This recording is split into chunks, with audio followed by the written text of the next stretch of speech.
کہ پہلے میں نے قریباً کئی مہینے پہلے مولانا کا انٹرویو تفصیلی پیش کیا تھا. اس میں آپ لوگوں نے کمیٹی بھی اعتراض کیا تھا کہ پنجاب میں کام کہاں ہے. باقی سامعین کا اعتراض وجہ ہوتا ہے، لیکن وہ بے جا تب ہو جاتا ہے جب معلومات کی کمی ہو اور اس کے بعد میں آدمی غلط زبان استعمال کرتا ہے. اس لیے آج مولانا سے میں نے ملاقات کی اور مولانا صاحب تشریف فرمائے. مولانا صاحب، پہلے آپ نے جو حال ہی میں نوئیڈا کام کیا ہے اس کی نوئیڈا کیا کام کیا ہے؟ بسم اللہ الرحمن الرحیم نحمدہ ونصلی علی رسولہ الکریم اما بعد. میں محترم مولانا بلال صاحب ہجرولوی مد ظلہ العالی آپ کا شکر گزار ہوں کہ آپ نے اس موضوع پر مجھے کچھ کہنے کے لیے مدعو فرمایا، اور آپ کی زبانی یہ معلوم ہو کر مجھے یک گنا خوشی ہوئی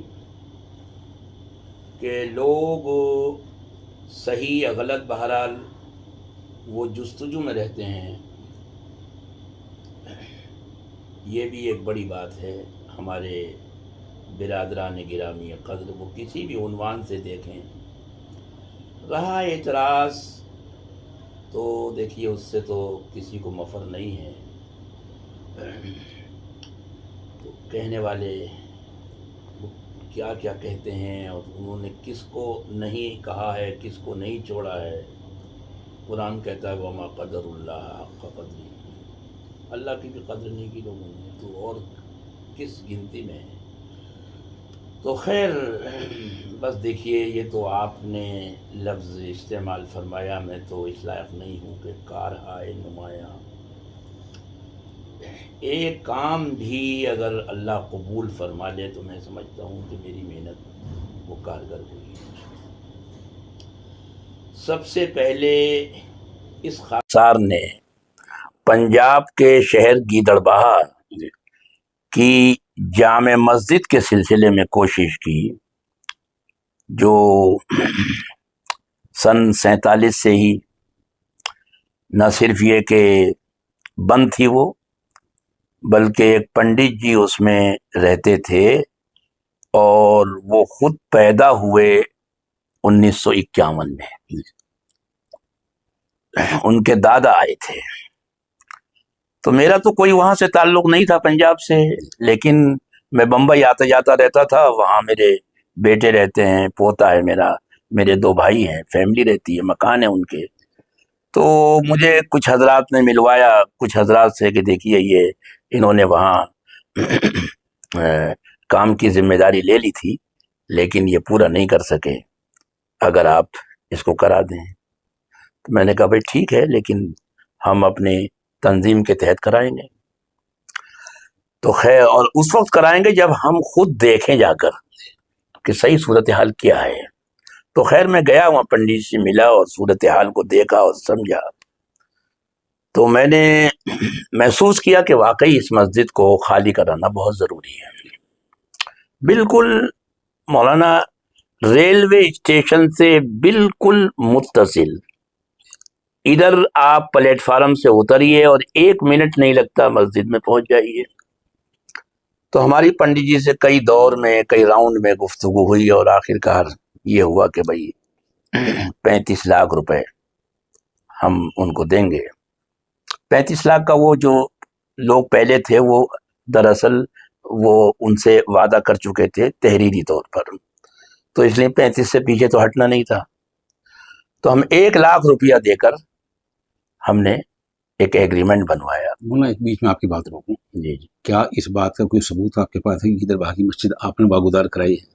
ہاں دیکھیے، الحمدللہ وہاں کے تمام پروف، جی، تمام ڈاکومنٹس، ایگریمنٹس، وہ تمام کے تمام وہ میرے پاس ہیں، میرے سمجھے تنظیم کے نام سے ہیں. یعنی مجلس دعوت الحق کے نام جو کاغذات ہیں وہ سب مجلس دعوت الحق کے نام ہیں؟ جی، سب تمام کے تمام سمجھے صاحب نے. اس وقت میں ایک بات بتا دوں کہ مجلس دعوت الحق کا نام اس وقت ہم نے طے نہیں کیا تھا. اس وقت دارالعلوم دہلی ٹرسٹ کا نام تھا میرا ہی وہ، یعنی میں اس کا ذمہ دار تھا اور صدر تھا اس کا، چیئرمین۔ تو بعد میں وہ سارے کے سارے وہ مسجد دعوت الحق کے نام ہم نے وہ کاغذات کو منتقل کرا لیا ہے۔ تو 1,00,000 روپیہ دے کر ہم نے جو ہے وہ ایک 4 لاکھ کا چیک دیا اور 1 مہینے کا وقت دیا۔ پھر ہم مختلف جگہ گئے تو بنگلور میں ایک صاحب خیر نے وعدہ کیا کہ مولانا میں 4 لاکھ، 1 ہفتہ پہلے آپ مجھے مطلع فرمائے۔ ہم نے 1 ہفتہ پہلے ان کو بتایا کہ بھائی وہ رقم دینی ہے۔ انہوں نے کہا ارے مولانا وہ تو میرا پیسہ اتنا کئی کروڑ روپیہ وہاں پھنسا ہوا ہے اور میں نے وعدہ تو کیا تھا اور میں دوں گا، لیکن فی الحال سر دست جو ہے وہ میں معذور ہوں۔ اب یہ میرے لیے بڑا گویا عجب مرحلہ تھا۔ دیکھیے میرا پنجاب سے کوئی تعلق نہیں تھا، میں سوچتا کہ 1,00,000 روپیہ گیا سو گیا، جب انتظام نہیں ہے تو میں کیا کروں، مجھے تو وہاں جانا نہیں تھا۔ لیکن وہاں ایک شخص جو انتہائی فدا کارانہ ہمارے ساتھ جڑا ہوا تھا، سلیم لڑکا، وہ اور اس کی ماں، بڑا جذبہ، اس کے یہ الفاظ ہیں کہ مولانا اگر یہ کام نہیں ہوتا تو میں ریلوے لائن سے کٹ کر اپنی جان دے دیتا، بے عزتی میں برداشت نہ کر پاتا۔ اور اس کی ماں جو مجھے بھائی بولتی تھی، مولانا میں سچ کہتا ہوں میرے پاس کوئی انتظام نہیں تھا، لیکن میری بڑی بیٹی کی شادی کے جہیز کے لیے رقم کچھ میرے پاس تھی، وہ بچی ہی کے پاس تھی۔ میں نے وہ تاریخ آنے سے 2 دن پہلے 4 لاکھ روپیہ اس جہیز کی رقم میں سے میں نے بینک میں جمع کرائی تاکہ میں جھوٹا نہ بنوں۔ ہماری بیٹی نے کہا بھی کہ ابو 4 لاکھ روپے، میں نے کہا کہ بیٹا دے دو، کوئی بات نہیں ہے، اللہ کے گھر کے لیے، اور انشاءاللہ ملیں گے۔ وہ مولانا اس وقت تک کوئی چندہ نہیں تھا، کوئی رسید نہیں تھی، کسی طرح کا کوئی نظم نہیں تھا، اپنے گھر سے 4 لاکھ روپے میں نے دیے۔ ہاں مجھے بعد میں مل گئے، لیکن وقت نکل جانے کے بعد اس وقت پر 4 لاکھ روپیہ میں نے گھر سے دیا بچی کے جہیز کا، سمجھے، اور وہ پیسہ مجھے ملا بعد میں۔ لیکن اس کا سلیم کا کہنا یہ تھا کہ اگر یہ مولانا اگر یہ رقم نہ ملتی اور یہ ایگریمنٹ باقی نہ رہتا تو میں ریلوے لائن سے کٹ کے اپنی جان دے دیتا۔ مولانا 35 لاکھ روپے اللہ نے دلوائے، بڑے لوگوں نے اس میں جذبے سے کام لیا اور بہت ہی فراغ دلانہ طور پر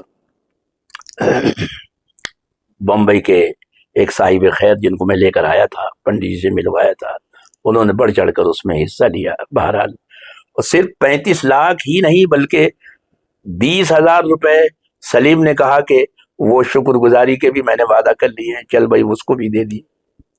پھر اس پر کئی لاکھ روپیہ اس مسجد کی مرمت پر اور اس کے استحکام پر خرچ کیے گئے، چونکہ وہ بالکل جرجر ہو رہی تھی، وہ بالکل جو خستہ تھی، اور آرکیٹیکٹ کا کہنا یہ تھا کہ مولانا اثر نو یہاں اس مسجد کو تعمیر کرائیے، مگر ہمارے ذہن میں یہی تھا کہ اس میں 70 سال سے نماز نہیں ہوئی ہے، اگر یہاں اس کو شہید کیا گیا اور دوبارہ مسجد بنی اور کسی نے آبجیکشن کر دیا کہ مشکل ہو جائے گا، یہ بھی ہاتھ سے چلی جائے گی۔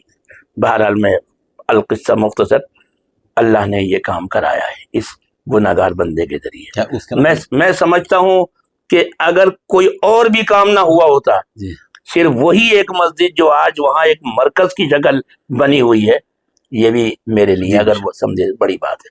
پھر اس کی برکت سے اللہ نے قرب و جوار کی جو مسجدیں غیر آباد تھیں، وہیں قریب میں پیوری جگہ ہے، وہاں سمجھے اللہ نے خدمت سمجھے کا موقع دیا، وہاں مسجد کی مرمت کرائی۔ سدھانی میں گویا جو جاکھل کے پاس ہے، وہاں الحمدللہ وہ کئی لاکھ روپے جو ہے اس میں خرچ کیے مسجد کی تعمیر میں۔ اسی طرح سے پما کلاں زمین خرید کر، مسجد کی ضرورت مسجد نہیں، زمین خرید کر، بلکہ قادیانی برابر میں ہم نے ڈمی کے طور پر لوگوں کو کھڑا کیا، ان کو پیسہ دیا، اور جو ہے جب وہ زمین کے کاغذ ان کے نام بن گئے تو انہوں نے وقف کیا ہمارے ادارے کو، بہرحال وہ مما کلا میں ہوا۔ اسی طرح سے سنگرور کے پلیٹ فارم پر جو مسجد تعمیر ہو رہی تھی، وہاں ایک بڑی رقم، خطیر رقم سمجھے، وہاں مالیار کوٹلہ والے میرے ساتھ موجود تھے، انہوں نے کہا مولانا یہاں یہ کام چل رہا ہے، میں نے کہا یہ بھی لیجیے آپ ہماری طرف سے، ہمارے ادارے کی طرف سے۔ اسی طرح سے قریب میں وہاں مانسا میں قریب میں جگہ ہے، وہاں گرودوارا تھا، وہاں اس کا جھنڈا ان کا سکھوں کا گرودوارے کا وہ لگا ہوا تھا، لیکن وہ گرودوارا چھوڑ چکے تھے، اس کے لیے ایک رقم اللہ نے اس خاکسار سے دلوائی۔ اسی طرح سے کپور تھلا سے بالکل جسٹ متصل 6 کلومیٹر کے فاصلے پر جگہ خالو، اس مسجد کو جہاں گندے جانور خنزیر رہتے تھے، العیاذ باللہ ہماری شامت اعمال سے، اس کو خالی کرانے کے لیے ایک بڑی رقم اللہ نے اس خاکسار کے ذریعے دلوائی۔ اسی طرح سے ملوٹ میں وہاں اللہ نے کام کرایا۔ اسی طرح سے فاضل کا جو پاکستان کا بارڈر ہے، وہاں مسجد خالی ہو گئی بغیر پیسے کے، ان لوگوں نے خالی کی، لیکن پرانی تھی، ایک قلعہ نما مسجد، وہاں اس کے لوگ میرے ساتھ موجود تھے مالیار کوٹلہ کے، وہاں ایک بڑی رقم مولانا اس گناہگار کے ذریعے وہاں اس کی مرمت میں دی گئی۔ پھر اب حال فی الحال میں سرہند شریف، برہمن ماجرا، وہاں قادیانیوں کا مرکز، مسجد کی شکل میں ایک انہوں نے اپنا ایک ادارہ بنا رکھا ہے، اور لوگ گمراہ ہو رہے تھے۔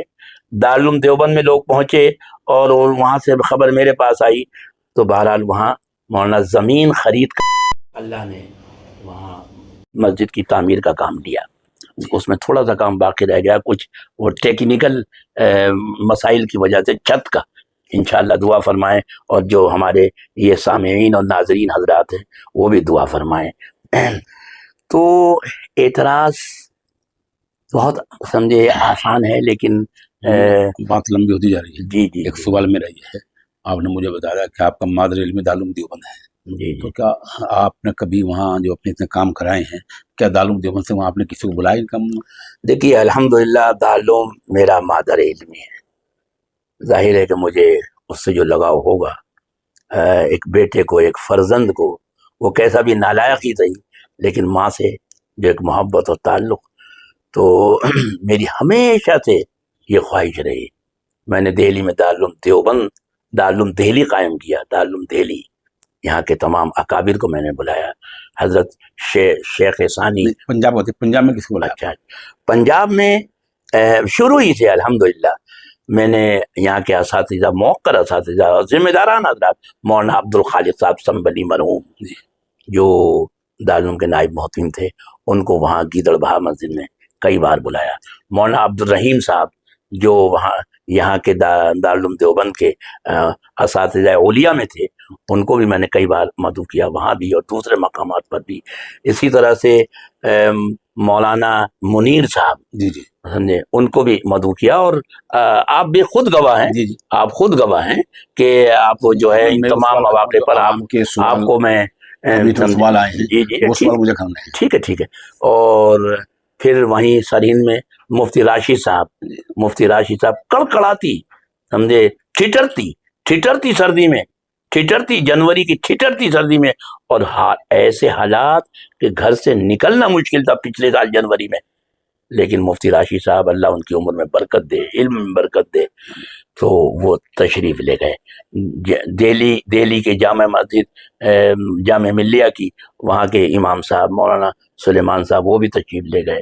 اسی طرح سے مولانا شمیم صاحب ذاکر نگر کی مسجد کے امام صاحب، وہ بھی گئے، اور بہت سے حضرات، اور مالیار کوٹلہ سے اور دوسرے مقامات کے موقر حضرات وہ بھی اس میں تھے۔ تو میری کوشش ہے کہ ہر موقع پر میں دارالعلوم دیوبند ہی کے گویا موقر اساتذہ اور ذمہ داران کو بلاتا ہوں۔ تو ایک تو یہ کہ تعلق کا سمجھے تعلق بنا رہتا ہے، مرتبط رہتا ہے۔ دوسری بات یہ کہ وہ خود دیکھتے ہیں اپنی آنکھوں سے، تو ظاہر بات ہے کہ لیس الخبر کل معاینہ،